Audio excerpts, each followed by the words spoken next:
Standing in the dark, staring into a mirror, summoning Bloody Mary by chanting her name is a terrifying classic sleepover ritual. Here's the basic premise. If you chant Bloody Mary while looking in a mirror in a dark room, preferably a bathroom, the face of this spectral woman will appear alongside you. The mirror is a symbol of revelation and self-reflection. It forces us to see what others see. In fiction, mirrors and reflections often serve as tools for confrontation, like in Harry Potter or Snow White. Even when serving as portals or windows to alternative worlds like in Alice Through the Looking Glass or Oculus, the journey of self-discovery or revelation is paramount.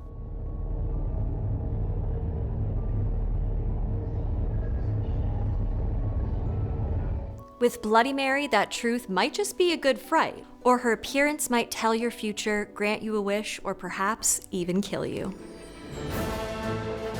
I'm Dr. Emily Zarka, and this is Monstrum.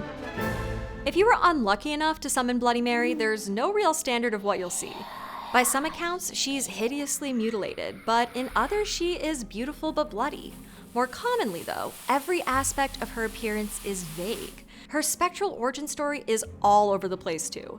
She's tragically disfigured and out for revenge, or she's been killed by a jealous lover. There's even versions where she was a witch burned at the stake in Salem. In some legends, she's connected to a cult.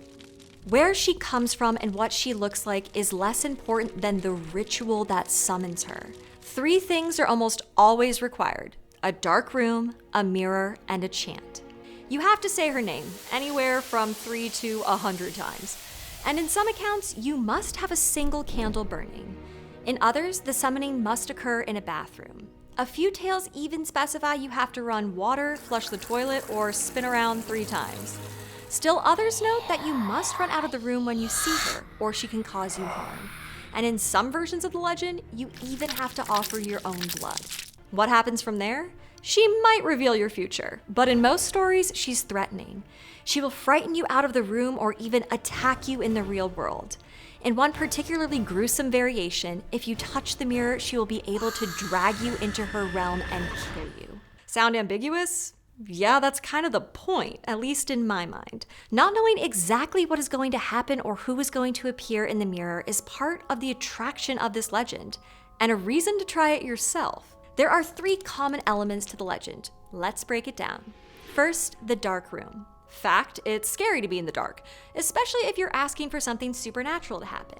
Our eyes tend to play tricks on us in the dark. Seeing a distorted reflection in the mirror is possible when darkness and flickering light are in play. In the case of Bloody Mary, overall spookiness and fear are common culprits too. Second, the mirror. Mirrors serve as symbolic boundaries, spaces where the real is confronted while offering the possibility of alternative ways of seeing, or being. After all, there is the idea of the mirror realm. The basic concept of the mirror realm is that there is an opposite, usually darker world that exists alongside our own, and mirrors serve as the portals between the two. Even before Bloody Mary entered into the picture, the idea existed that with some kind of ritual, otherworldly figures could appear inside of mirrors. In some lore, a malicious magic practitioner could even bind a spirit or the devil to a mirror. As the threat of real persecution for witchcraft declined, the idea of occult play or lighthearted dabbling in occult and magical practices rose in popularity. Young adults, particularly women, turned to the mirror for divination rituals, often with the intention of identifying their future spouse. Knowledge of these playful rituals was popular enough that in the early 20th century, as the postcard industry boomed, cards depicting women engaging in divination rituals were popular during the fall season, often corresponding to Halloween. In one example, a girl stands in front of mirrors holding a candle while the nebulous face of a handsome male figure appears over her shoulder. But not all cards show such appealing prospects. Other versions show a stereotypical witch or the frightening ghost of a man, connecting the mirror ritual back to its more nefarious associations. It's hard to guess how seriously rituals like these were taken, although the playful commodification of the events suggests at least some level of carefree participation. The mirror ritual offers a form of boundary rebellion with little risk of true danger, an appealing prospect for teenagers. And finally, the chant, or what puts the Mary in Bloody Mary.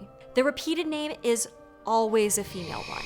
Bloody Mary, of course, but also Mary Worth, Mary Ruth, Black Madam, Mary Lou, Mary Johnson, Mary Weather, and Mary Wales, for example. Mary is a common name, but some of these women stand out more than others in folklore. Take Mary Worth, for example. Said to have a disfigured face, either from genetics or a bad accident, she resented her looks. So much so that she put a curse upon the mirror she gazed into one day, and it shattered, killing her. If you stare into a mirror and summon Mary Worth, she will appear at a distance in the reflection, moving closer and closer until she shatters the mirror. And if this happens, you'll never again be able to look into a mirror without seeing her reflection. Or there's Mary Wales.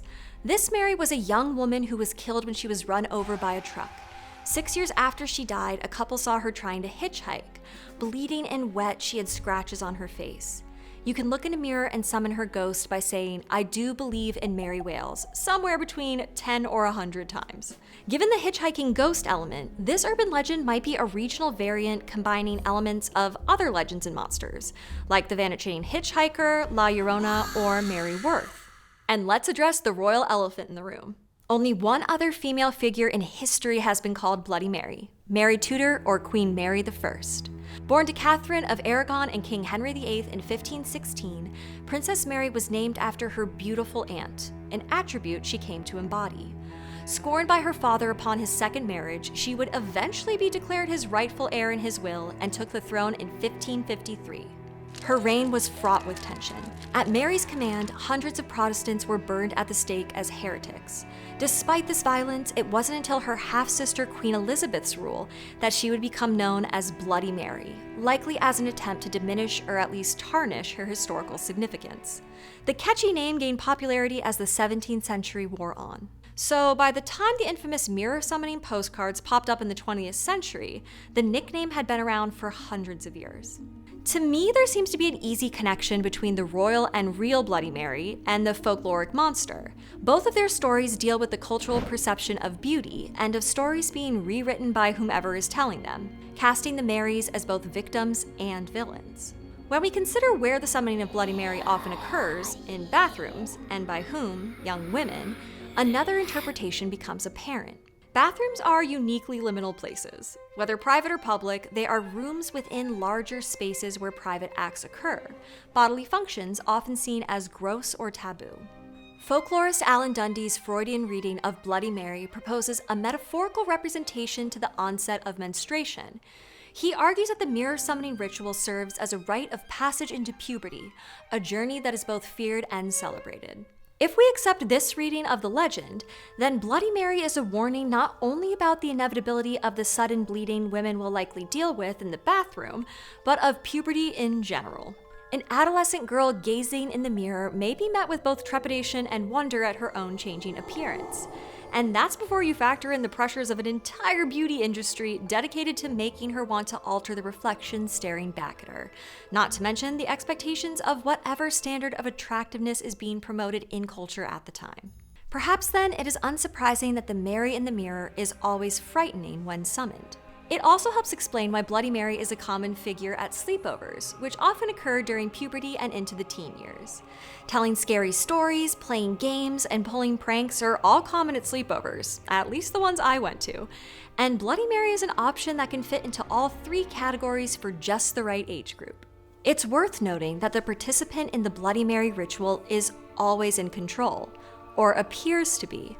They are the one who says the name, but they can also turn on the lights or run away. The ghost is summoned, it does not simply appear. Unlike other monstrous spectral encounters, or ghostly women like the Banshee or La Llorona, this notorious female specter must be invited in, which partially diminishes her power, or at least her reach, and removes some of Bloody Mary's potential to cause terror. So our ability to control the appearance of Bloody Mary takes a little bit of the danger out of it. Fear becomes fun. The idea existed that with some kind of ritual, pause. Rolling, by the way, but... Ooh, cut that.